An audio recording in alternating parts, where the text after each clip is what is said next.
All right, folks, it's time for World Edition. We're going to see what's going on in the world and around the world and all along those lines. So, this ought to be an interesting show to see what's happening in the world and what's going on in that space and all along those lines. So, definitely get ready to check into it, see what's got folks excited about the world and what's going on in this space, and definitely looking forward to these conversations here on World Edition on Pod TV. I've got Steve Rao with me. So I'm going to bring Steve Rao in, see what he's got going on. And then, of course, we'll get into some of the other things as well. But yeah, we've got Steve here with us today. So, Steve, how are you doing today? And like I said, I'm going to So I get to just some come of on for the the world beginning. issues. Yeah, just a quick update, and then I got to run. Literally, I'm just really crazy day to day. I got to be traveling. So, but I just a quick thing. I guess let me do one thing real quickly, Mark. And then, go through my briefing items here. Give me 1 second. So Okay. before I begin, just on what's going on in North Carolina, just today, the top stories is that President Trump has sacked or bagged Lisa Cook from the Federal Reserve Board, accusing her of criminal conduct in a financial matter. She's apparently made false statements on mortgage agreements. So we're following that story. Um, Following a meeting with South Korea's President Lee Jae-myung, Trump said he wants to meet Kim Jong Un in the appropriate future. So back to their meeting with dictators. And was two Israeli attacks on Nasser Hospital in southern Gaza. Gaza continues to do terrible things. And Elon Musk's AI startup XAI sued Apple and OpenAI. And then, politically speaking, all eyes on North Carolina as Ray Cooper went to an event yesterday. It looks like he's projected to win the Senate race. Um, what's interesting is that I think it's going to be a good year for Democrats. So we'll see whether that helps Trump, or helps the Democrats pick up at least one chamber, most likely the House. Right. And then my prediction is Cooper will be on the ticket in 2028, although that's yet to be determined. It was confirmed that Stein, the governor, by Morgan Jackson, his chief strategist, said will not be running for the U.S. Senate against Ted Budd. He will be running for governor again. So Ted Budd is vulnerable. So it'll be interesting to see who the Democrats get to run for that seat.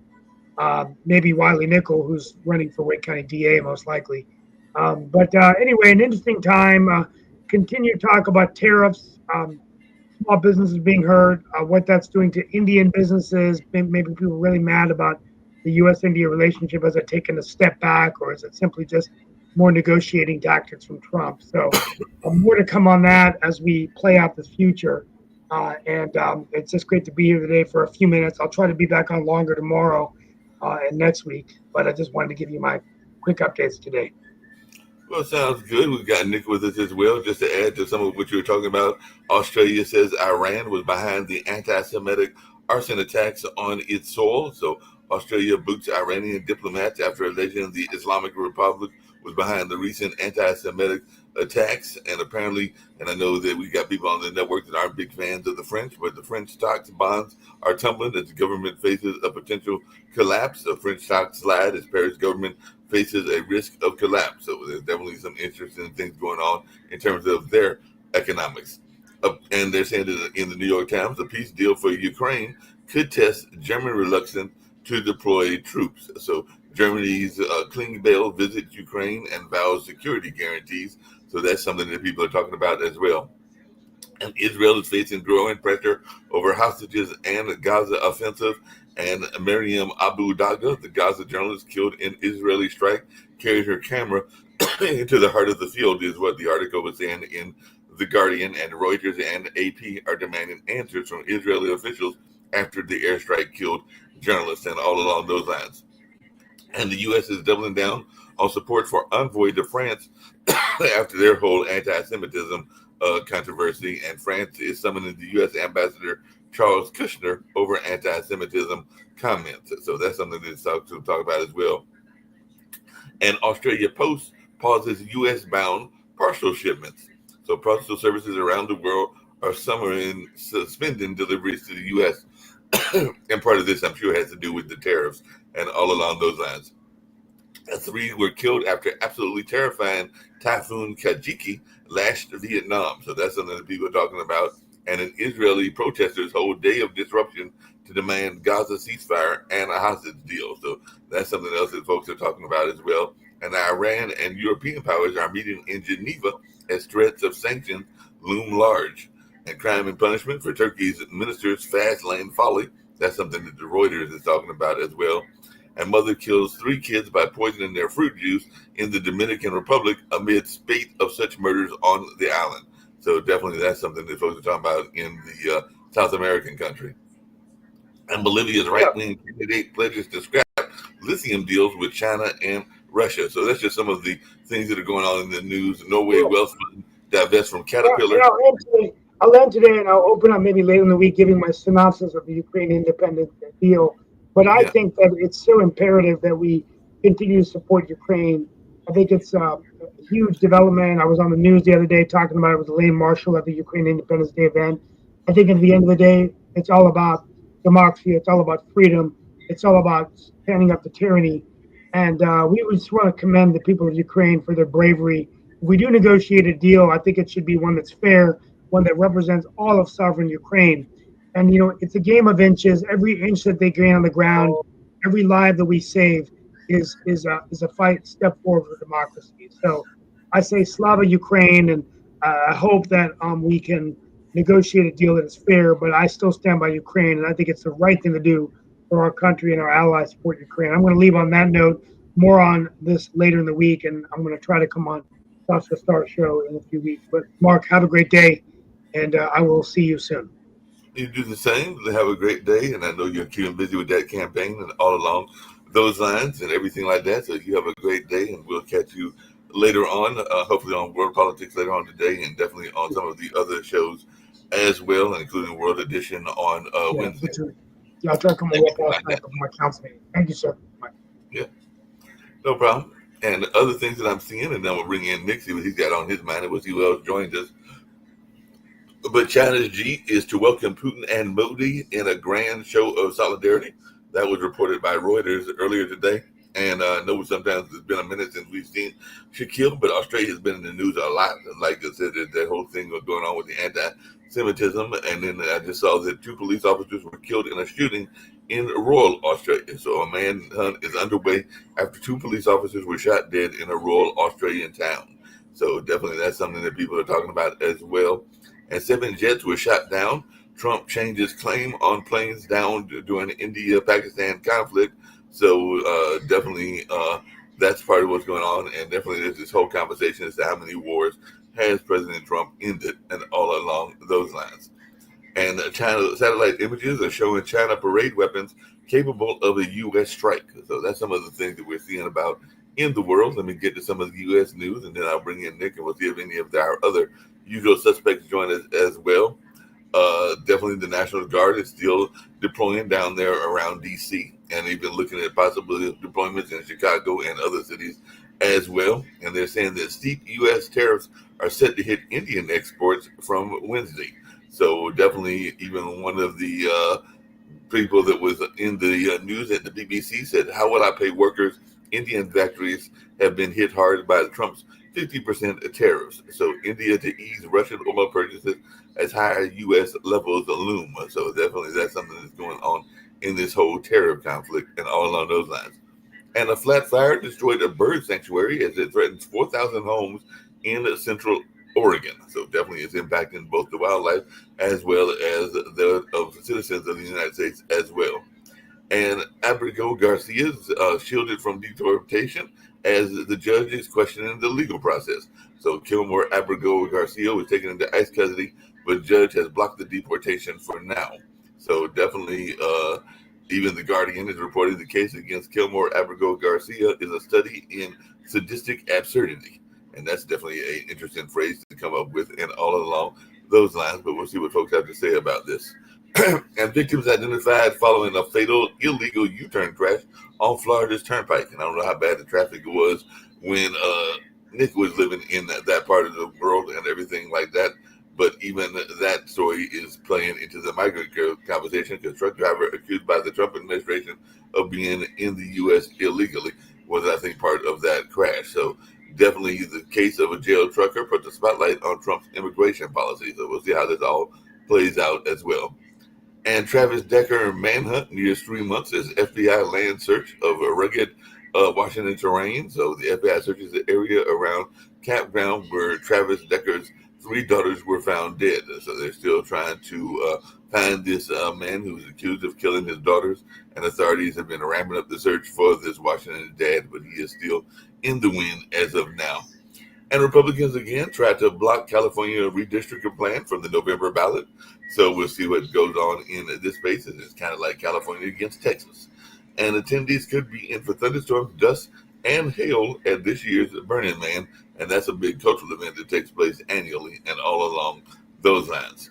And Epstein accuser's family take issues with plans to publish her memoir. So definitely that's something that folks are looking at, as Virginia Giuffre's memoirs are to be published months after death. So we'll see how folks think about this and how it impacts folks' thoughts around the Epstein files and all along those lines. But we'll see what goes on in that place.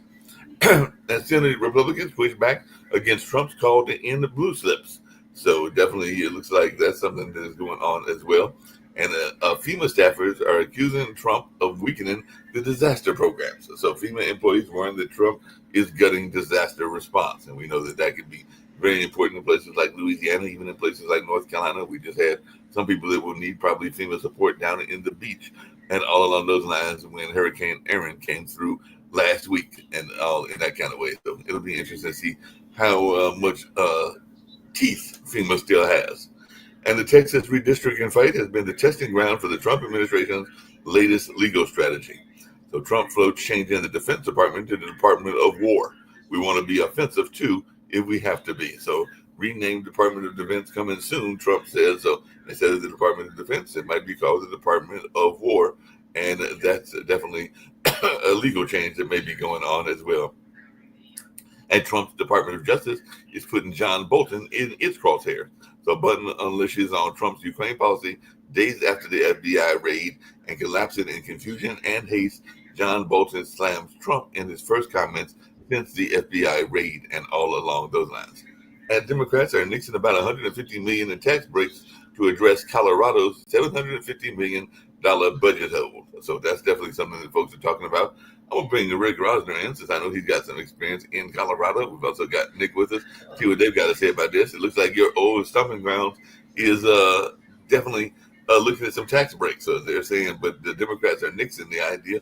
So what's your thoughts about tax breaks and all along those lines? Because that's what I saw in the news from Colorado. So I don't know. I haven't seen it. I can tell you that Colorado is one of those states that is mostly red, but with big blue spots. The cities are Democratic, and the rest of the state is ranches and farms and is red. So, there's often conflict between. They're often evenly matched. Gotcha. Hey, Nick, this is good news because I know that usually, except for yesterday, we had it as a rerun. But according to Yahoo Finance, Trump is bringing in enough revenue from tariffs to cut deficits by $4 trillion over the next decade. And that is what the CBO is saying. So it looks like the tariffs could be doing some cuts and some positive news according to this. But Fox Business is saying U.S. debt is set to surge to 120% of GDP as federal deficits spiral over the next decade under some of these rules. But it looks like they're saying that even the Financial Times is saying tariff revenue will cut the U.S. deficit by $4 trillion over the next decade and all along those lines. Is that enough cuts? Because I know you're always saying that we're not making enough cuts and that there's not enough being done. So is $4 trillion enough to save our economy, or do we need to make further cuts and all along those lines? No, you're absolutely screwed. Okay, and there was a great article that came out by Ken Rogoff. He used to be the head of the IMF, the International Monetary Fund, and received his PhD from Harvard, but he's also a chess grandmaster. When I was playing, he was one of the top, probably the top young junior player in the United States. And then what Ken Rogoff did, he basically quit playing chess after he received the grandmaster title and became an academic. Well, he wrote an article about the debt and how it's going to throw the United States into recession, but didn't give a couple things, which I'm kind of shocked because he's obviously a real smart guy. And here are the important facts he did not bring out. Number one, he didn't predict when it was going to happen. Now, it's a tough one, so I can see him throwing that one out. But here are the two ones that he needed to bring in that are accurately verifiable. Number one is Social Security's trust fund running out of money in 2033. That is a big one because it's already built into the cake, as your friend Jacoby would say, that everybody who's listening to this, and by the way, this is the #1 rated show on the Pod TV network. We had an independent verifier go through all of our stuff. And so this one gets the most views. Weird.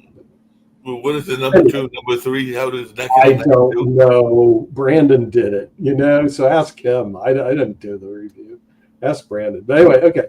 So anyway, problem number one Rogoff didn't bring out is Social Security Trust Fund forcing a 25% reduction for every Social Security person listening to this in the year 2033, because the trust fund will have no money. Problem number two, Medicare, about the same time, their trust fund will run out of money too in about the same year, 2033. There will be no Medicare, and Social Security will be reduced 25%.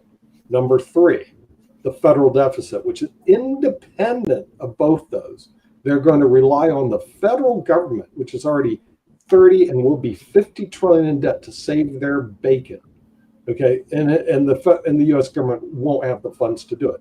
So my prediction, and I'm pretty good at this, working with an actuarial firm and enrolled actuaries for 25 years, that you will see a major recession in the United States in the early 2030s, if not sooner. So here's another problem. It will be equivalent to 1931. We all remember 1931. Oh, we don't. You know why? Everybody's dead who was around in 1931. It's called the Great Depression. It's over 100 years ago now. So, or will be over 100 years. All right, so people are living let's have a response. I want to, in court, you do an order to show cause why this ain't going to happen. I don't see anything in my metrics saying tariffs are at their highest levels in the U.S. since 1933, which was the Great Depression. Here's another problem with tariffs. Tariffs are a consumption tax on Americans because most of these increased prices. So foreign producers are paying tariffs to the U.S., but then they're raising prices that Americans pay. The price for a new car is just under 50 grand. When the tariffs kick in, it'll go over 50 grand for a new car. And car lenders have brought out, instead of getting a 5 or a 6 year car loan, they're now doing 7-year loans because cars are so expensive. Yeah, but the tariffs are not enough. See, here's the problem, and it's really a very simple math problem, as everyone who runs a company knows. You have two factors in running any business or government. Factor number one is revenue. If you're running a business, you look at your revenue, how much money is coming in the door. I do that every week. So tonight I'll be looking at revenue, what's coming in the door. The other factor is expenses. How much money is going out the door? So this is not, you don't need to be a PhD to figure this one out. And they don't even teach the basics to kids in school. Revenue and expenses. Okay, well, here's what you have in the United States. Your revenues aren't strong enough, and this new big, beautiful bill reduced your revenue. It was stupid. But here's what you also have. You have a lot of expenses, and they move the right direction to cut expenses. But if you're cutting expenses and you're not bringing in money, you're not going anywhere, my friend. You're basically going back into the hole. So it's like saying, well, I decided to cut my expenses. I'm not going to go out to eat. I'm not going to go watch a movie, and I'm not going to go to a football game. However, I'm going to quit my job. You're screwed. You can't do that because you don't have any income coming in. So this is not rocket science. And these 500 people in Congress, or wherever you have, and the president, they should be able to figure this one out. Ken Rogoff should be able to figure this one out. Okay, that the government is upside down in their stinking thinking. You have to increase your revenues and decrease your expenses if you want to get the United States back on solid footing. But you don't want to do that, okay? And I got that because it's too easy not to do it. So what is going to happen? In 2033, you're going to experience something you haven't experienced in 100 years. It'll be the Great Depression of the United States and the imploding of the U.S. economy. Now, what should you do? You better brace for this. This is the good times. You got good times for now and maybe the next 6 or 7 years, and then, buddy, it is over. It's going to hit like in 2008, where everything just is going to collapse, except you're not going to be able to rebound like you did last time. Yeah. One thing you can do is elect people who aren't idiots. Speaking of that, I got a question for both of you and everything, because apparently I know that on this show we've had different people from different parts of the world. Right now we got you in Spain, Nick, and both of us are, me and Rick are in the United States. But there have been people on this show that have said that dictatorships and autocrats are a good thing, and apparently President Donald Trump said Monday that he thinks Americans may like a dictator. So yeah, he said maybe people want a dictator. Himself as one. Hold on a second. We don't need him. Freedom. He's a dictator. Trump told reporters at the Oval Office. A lot of people are saying maybe we like a dictator. I don't like a dictator. I'm not a dictator. I'm a man with great common sense and a smart person. And Trump's remarks came as he signed a raft of executive orders, including one in which he tasked Defense Secretary Pete Hegseth to lead the training of a specialized National Guard unit dedicated to ensuring public safety in Washington, D.C. So, and I know he's also looking at Chicago and a couple of other places as well. So what is our thoughts about, does America want a autocrat or some sort of government like that and everything? Because I've heard people, it might have been you, Nick, that were talking about one of the Asian countries that is led by an autocrat or a monarch. Yeah, it's China, Xi Jinping.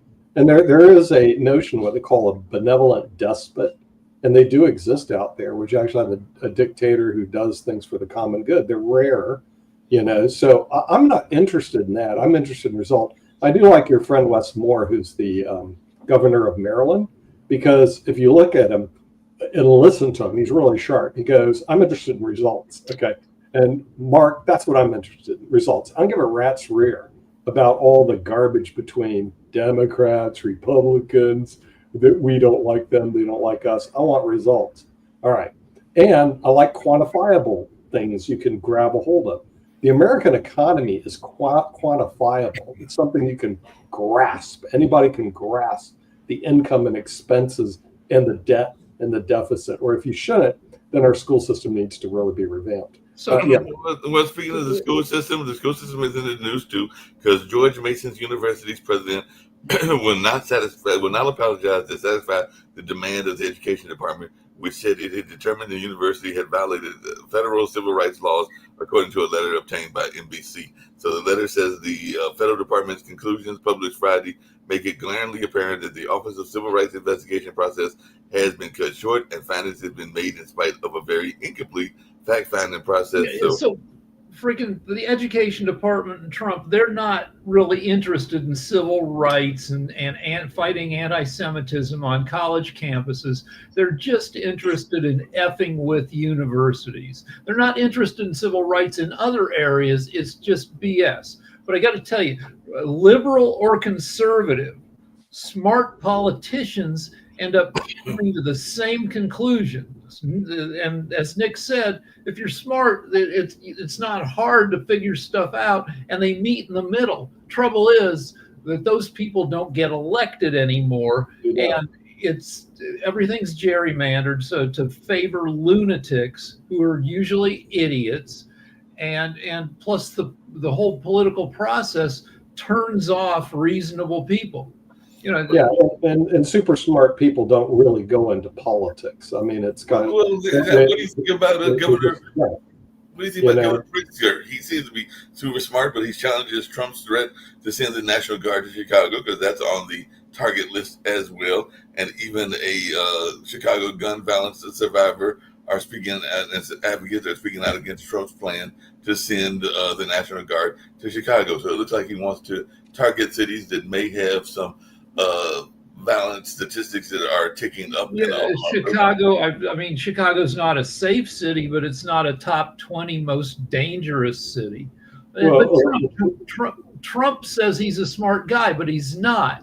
But if you look at his record, And the people who've worked with him, and like Rex Tillerson and all the people who were in his cabinet the first time he was president, the people who left those posts and spoke out all called him an idiot. And he's not getting smarter. He's 79. He's suffering from swollen ankles, weird blotches on his hand, like he's not perhaps physically healthy, which is not good for his brain.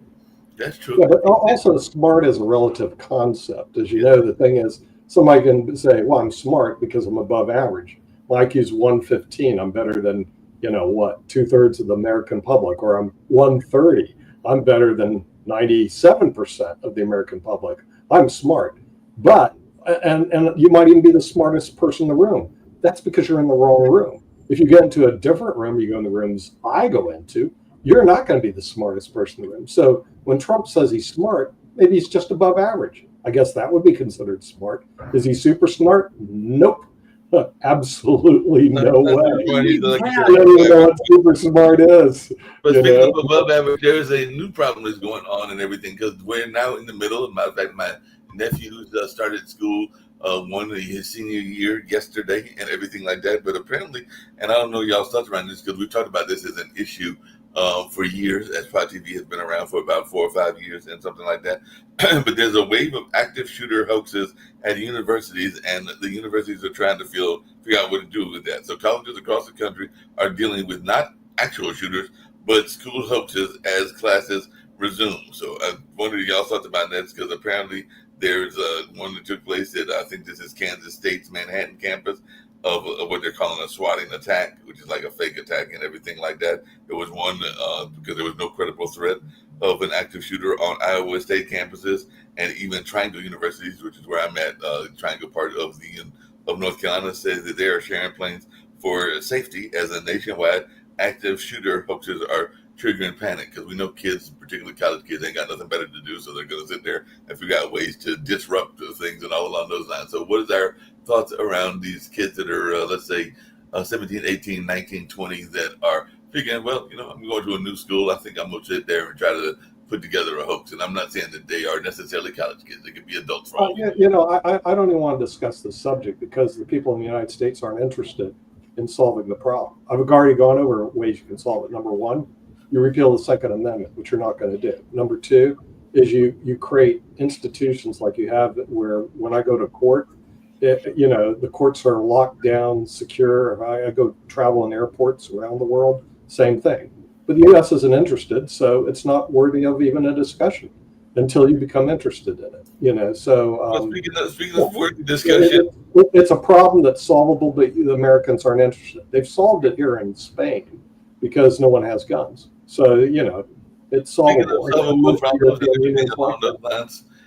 There is a war on drugs, at least that's what they claim and everything. And the long elusive Mexican drug lord Ismael El Mayo Zambati has pleaded guilty in the U.S. So the cartel boss was on court yesterday, and he pleaded guilty to these various U.S. drug trafficking charges. So we'll see whether this has any impact on the drug trade and all along those lines. But it is something that he could be facing life in prison, and he has to forfeit $15 billion after his plea and all along those lines. So he's the founder of the Sinaloa cartel, and he has pleaded guilty to drug trafficking. So is this going to put any sort of dent in the drug trafficking, or is this just going to be a minor thing? Because we know that what goes on in mafia and gang activity is that one boss, a new boss. No, it's a waste. In other words, someone else spring up and do the drug trafficking.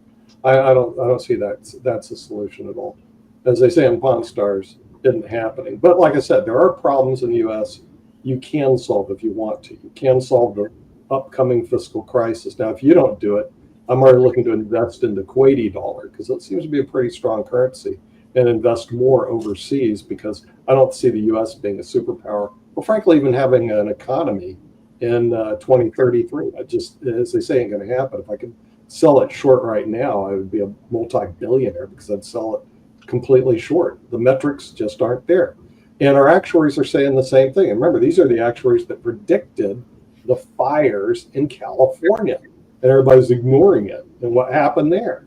The fires came. and Right. burn out Just California. mere months before the fires, everybody in California had their homeowners insurance canceled, including us. We didn't have it canceled. Our insurance company we've been with 20 years said we're pulling out of California altogether. We're not going to insure it. Yeah, of course. Because the thing is that data analysts and people who run projections can see the problems. And now the question is, how do you short the U.S. economy? And I know that Milan on Sasha's show keeps forwarding it. But wait a minute.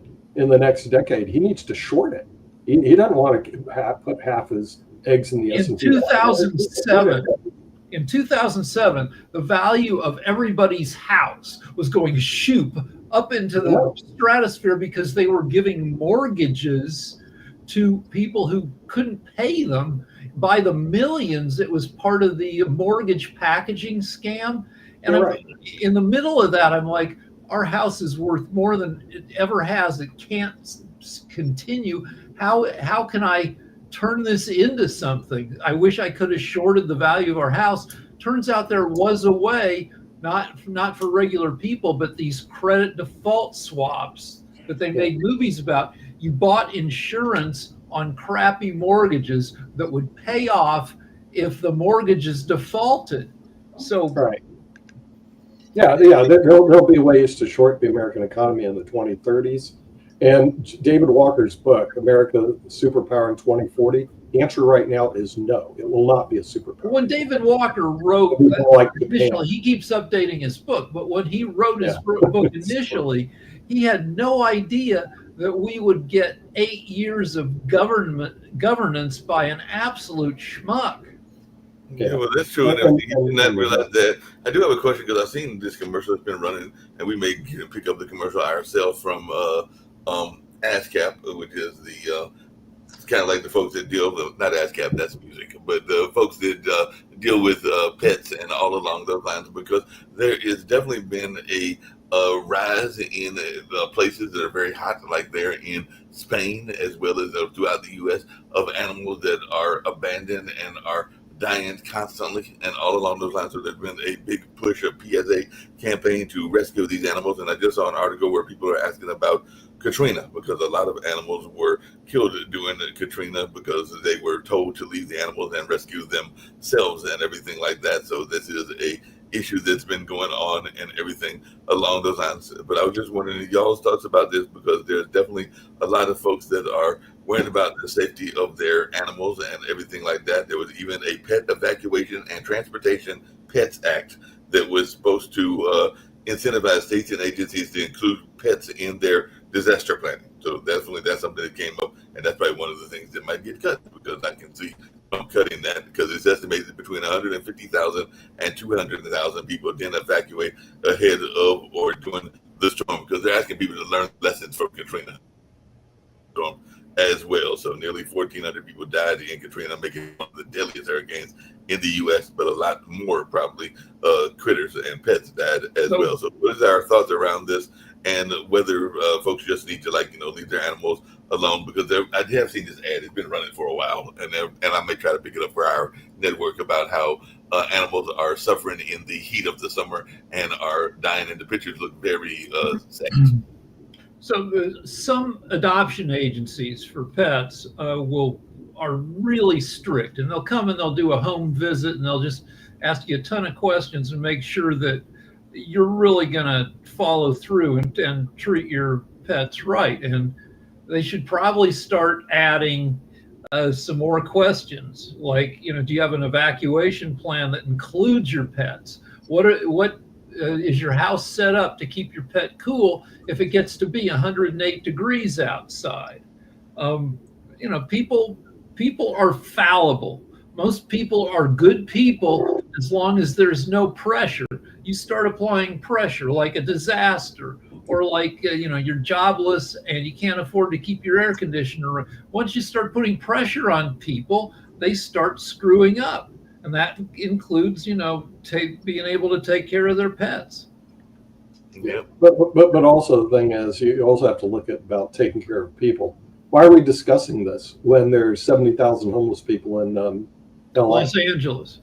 Yeah, right. In other words, the thing is that the pets are on the list, but they're way down the list. A contingency plan about pets in a hurricane in New Orleans. Why are we discussing it when there are people being killed in Ukraine right now by a bunch of slaughtering Russians? So the thing is, I'd put that way down on the priority list, and I would look closer to the 70,000 homeless people in LA, the 30,000 homeless people in San Francisco, and Lord knows how many around the United States. The funny thing is, so why there's you don't give a rat's for people, and you want to give more about rats, then sure, you want to discuss it. And there's always but that's the funny thing. Liberal whether it's in North Carolina, and I'm sure we've seen it in California as well. There are a lot of these homeless people, because some of these homeless people are also dealing with mental health issues. They're dealing with other well, then we need their to life. have a discussion about Some that are veterans and everything like that. So it's very sad, and I have seen it here as well. And I'm sure Rick has seen it because it's evident in California. Some of these people that are even homeless are homeless with their pets. The pets are homeless as well. And I'm going like, so we in LA don't know what the hell to do with our homeless people, but I know what I can do for our frickin' dog. It's yeah, right. No, they'll send social workers for your dog, and the homeless people be stuck. Well, no, I mean, these are people whose job it is, who work at pet adoption. It's their job to make sure you're not an asshole. But it's really weird. I was seeing a demographic today that Century City, which I was there about 2 months ago, has about 100% occupancy because the streets are clean. The city of LA, the downtown, 40% vacancy. So wait a minute, you have 70,000 homeless people and you have 40% vacancy. What's wrong with this problem? Well, the capitalist. What LA has tried to do, other cities do it too, is you buy these crappy old hotels that were built in the 1920s. Sure, they're like a 10-story hotel. They've been beaten to shit, and you try to turn them into single room occupancy for people who are down and out. But why is it they trying to do? Okay, and why because is it costs a ton of money. Oh, I see. And Bass and Newsom have no money. Come on. No, they're just not interested. They'd rather talk about their liberal agendas than fix problems. Well, skip the liberal agenda, because I got one for you and Sasha. Sasha, you're going to love this one. I got one for you and Sasha and everything, and it comes down to economics. So it's one of the things we talk about quite often and everything. But it's also one of your favorite topics, which is internet rights and internet for all and everything like that. But apparently this is coming out of Europe. So I want to hear what Sasha has to say about this, because the European Commission on Tuesday, which would be today, defended their bloc's right to set and enforce their own tech rules, because the U.S. President Donald Trump has threatened to impose new tariffs on countries with digital policies he considers discriminatory. So one of the things that came out from the European Commission spokesperson, Paula Pinho, said it is the sovereign right of the EU and its member states to regulate economic activities on our territory, which are consistent with our democratic values. So definitely it looked like Trump is trying to impose substantial additional tariffs and places export restrictions on technology and chips on countries with digital rules that he deemed to be discriminatory to American companies. So apparently, if they're like doing stuff that is fair to the EU or fair to other parts of the country, he wants to do some heavy tariffs on them because they're not being fair. So what's your thoughts on this? I know you follow this, Sasha, and everything. You follow NVIDIA and a bunch of other things. So what is your take on this notion of Trump trying to impose his will on the EU and other countries when it comes to digital democracy? You have to follow example of Canada. Where is Canadian Prime Minister today? He's in Germany. They're discussing incredible economic ties between both countries and supporting each other in trades. And a lot of these agreements will completely bypass the United States. And before that, he was in Poland, he was in Ukraine, and he has one more country to visit, still his way back to Canada. So this is what you do. You avoid United States of America at all costs. Don't buy anything from them. Don't sell anything to them. Find your new trade routes with Europeans, with Asian countries. Sell there like Canada can sell a lot of stuff, not only industrial stuff, but also food stuff, chemicals. Just name it. There is hardly anything that Canada doesn't produce. As the only thing is that the scale of Canadian production pales in comparison to United States. So if you will be able to get more and more contracts and increase production, then you will do very well, and you will not even think of what Donald Trump thinks is fair and what is not so fair, what is unfair, and what he wants to do or he doesn't want to do. You just don't care about that. Full stop, period. 96% of the people in the world are not Americans. So the world can operate without America if America keeps pulling back and screwing up. Eventually, if we keep being idiots, the only thing that we will provide that the world can't do as well as us is TV and movies. We are still the best makers of entertainment. But we could fall out of that position too. You got India, you've got, you got Nigeria, you got a bunch of other countries that have been doing good movies for a while, but even some in some of the European nations as well. By the way, just to get back to this whole notion of what he wants to do with the Trump administration, and I'd love to hear Nick's thoughts around this because it's legal and everything, and some of his tech allies have repeatedly attacked the EU's Digital Service Act, DSA, its flagship social media platform regulation, accusing the bloc of censorship and claiming the law would impose costs on U.S. companies. So the DSA regulates major online platforms such as search engines and e-commerce services with more than 45 million EU users, including Facebook, Instagram, and TikTok, and we use all of those as well, must assess and limit the risk like misinformation and harm to minors according to the legislation. So what's your thought around this? Because apparently Trump wants to tighten up on what other countries are doing with their regulations and everything like that. And I know we've run into some issues here on Pod TV. So what's your take on how they're trying to handle it? Well, see, I think they underestimate the power of the European Union, which I live in now. Okay, the European Union has a population of 443 million people, compared to the US, which is about 320 million. The EU has a GDP of about 20 trillion, not as good as the US of 30 trillion. But if Canada decides to come this way, they'll add another, $2 trillion to the EU's, pocketbook, okay? And then if the United Kingdom comes back, that's another about 3.8. 60, 70 million, yeah. Yeah, you see what I mean? So all of a sudden, if you add the EU plus Canada and you add the United Kingdom, you're getting close to the entire economy of the United States. Think about it. And greater than China. Now, this is hard for people to fathom. The EU right now equals China. But you add a couple more countries, it will have a GDP greater than China. And if the US sinks, because remember, you guys have 50 trillion in debt, you sink, then what happens? The EU will be the world's largest economy. Yeah, you know who fears who fears the EU is Putin.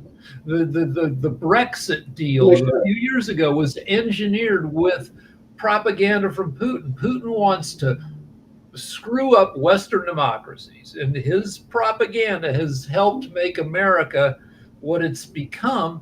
And Putin propaganda also helped make Britain pull out of the EU, reducing the EU's power. So yeah, but the thing is that could be just a temporary thing. The EU is kind of funny. A lot of the reason they got out is the immigration problem that they have. Right, but the propaganda's getting, to get people super pissed off at immigrants. Yeah, but the thing is, speaking of immigrants and propaganda, we got some good news and all along those lines, because apparently there was a record drug haul seized by the U.S. Coast Guard and everything like that. So they seized a record 76,000 pounds of drugs this summer off of, it looks like, Central and South America, and it was enough to apparently fatally overdose the entire population of Florida. So apparently we have found some ways to get all of these drugs off, because they said 38 tons of narcotics worth 470 million were seized in a historic bust recently off of the South Florida coast. So it looks like there's a historic milestone as they are doing some large busts now. Whether these are immigrants or whether these are other folks that they're busting, who the heck knows? But we'll find out as we continue to do research. But there's a lot of drug busts that are taking place.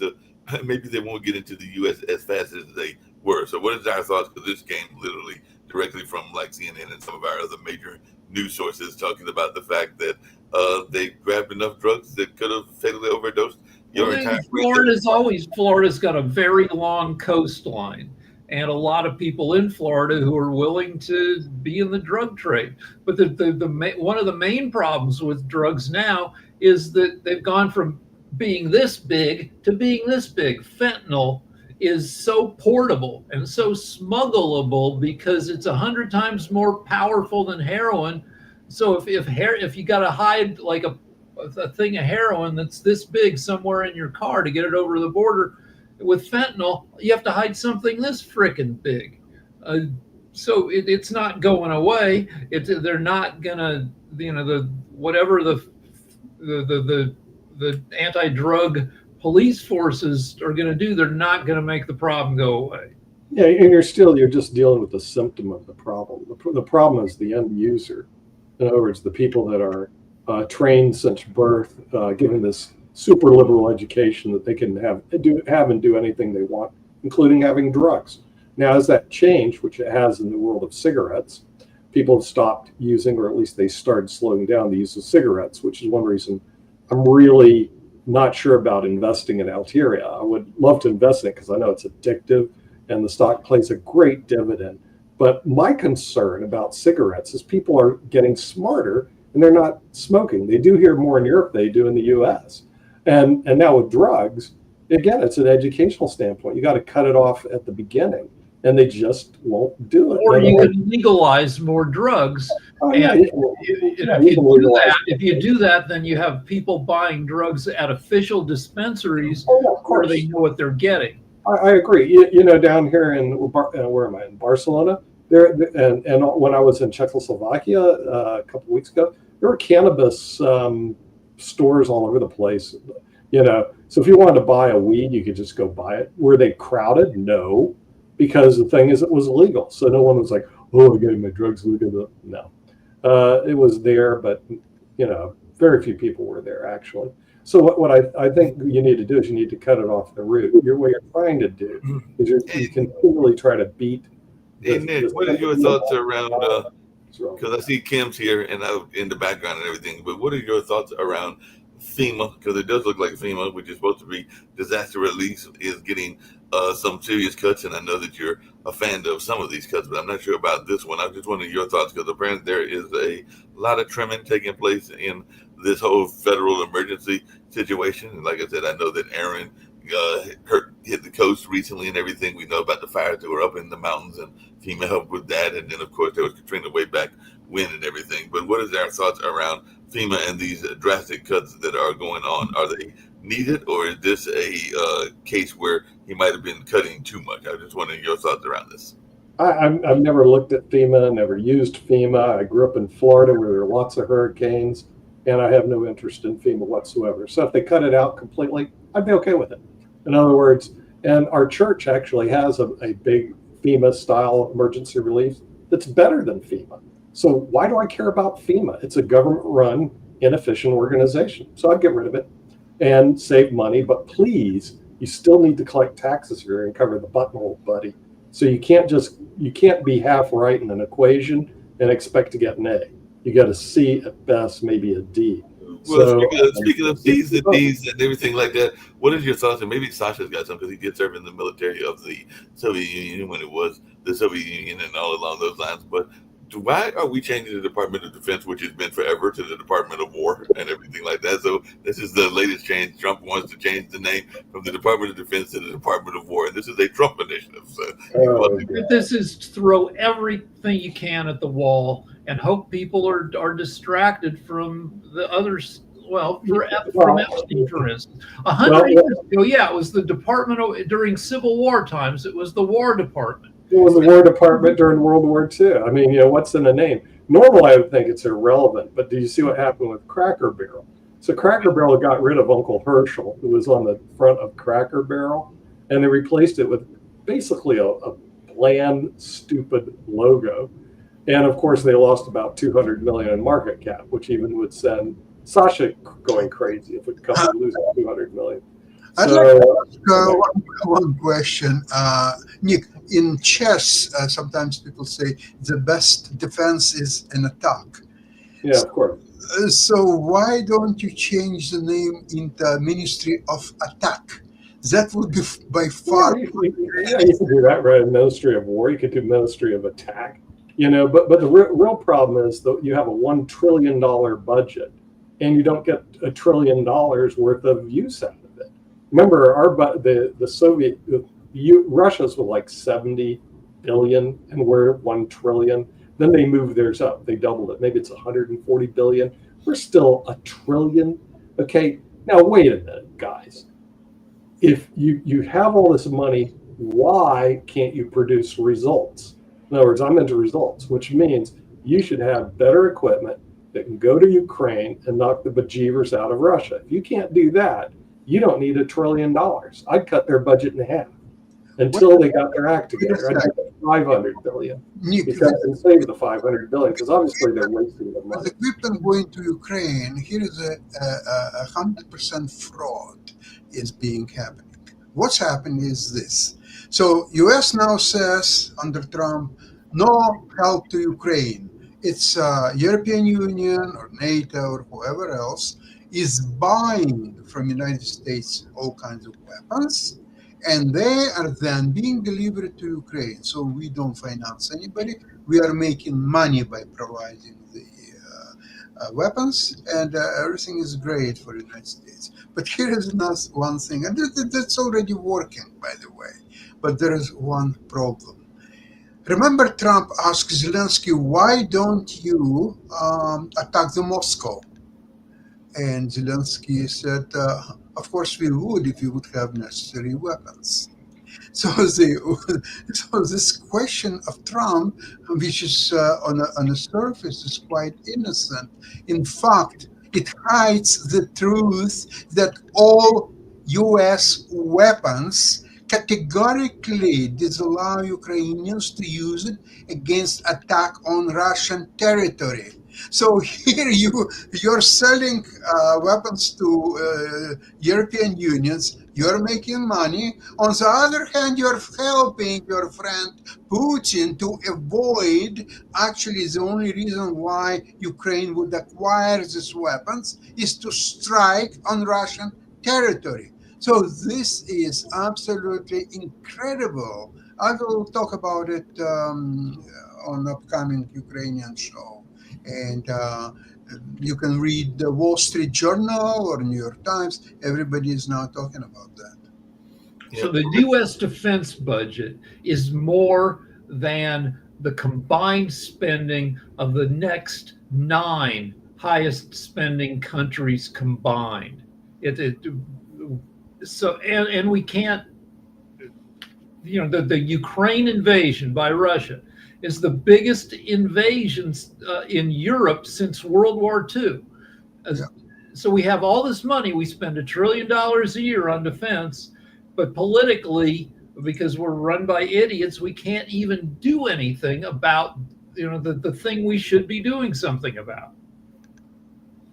Yep, that makes sense. Not doing things in that space, everything. Because I know we also have a health show and everything. So, Rick, what is your take on what's going on with our health policies and everything? Because as I know, because you just had it, COVID is still out there and everything. And now there's this new worm that's out there that apparently is causing. All right, well, that's a rare occurrence. We're not going to get taken over by worms. But it was just in the LA Times today that people are surprised that COVID is surging in California and along the entire southern half of the United States. But you don't hear much about it because the CDC, and that run by an idiot, RFK Jr. RFK Jr. is a guy, not a scientist, who doesn't even believe in germs. He doesn't believe that there are viruses that can make you sick, or bacteria. He believes that maybe, you should eat fewer sandwiches. He's a schmuck. He's a crazy dolt. He downplays, he cuts off research. He's making vaccines of all types less available. And yeah, that's going to have implications. Yep, no doubt about that and everything like that. But we've got just a few more minutes to go, and then we'll be talking about Ukraine, Russia, and China on Sasha's show, one of his several shows, and everything like that will be coming our way at 11 o'clock on this particular Tuesday and everything. Is there any new developments? Are we going to get a ceasefire anytime soon? So what are some of the things that you'll be talking about on that show, just so we can give people a preview that might be listening to this show that don't always listen to that show? No, there will be no ceasefire. In fact, there will be no peace. Everything will be decided on the front lines. So all the rest is just a distraction.